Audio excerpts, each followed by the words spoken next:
టమాటా రసం సింపుల్గా ఇలా ఒకసారి ట్రై చేయండి. అన్నంతో పాటే కాకుండా ఒట్టివే తాగేస్తారు, అంత బాగుంటాయి. ఎర్రగా పండిన 2 టమాటాలను తీసుకొని కట్ చేసి మిక్సీ జార్లోకి వేసుకొని పెట్టుకోవాలి. మరో టమాటాని కట్ చేసుకొని ఒక ప్లేట్లో పక్కన పెట్టేసుకుందాం.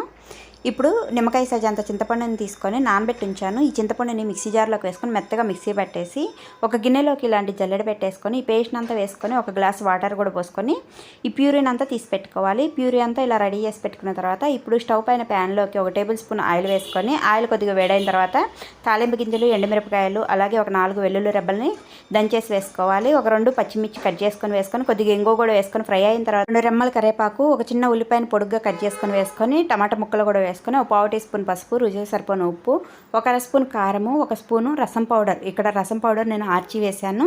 ఇవన్నీ కూడా 1 నిమిషం పాటు ఫ్రై చేసుకున్న తర్వాత మనం తీసి పెట్టించిన టమాటా ప్యూరీని అంతా కూడా వేసుకొని రసాన్ని తగ్గట్టు వాటర్ పోసుకొని చివరిలో కొద్దిగా కొత్తిమీర వేసుకొని 2 పొంగులు వచ్చేంత వరకు ఉంచేసి స్టవ్ ఆఫ్ చేసి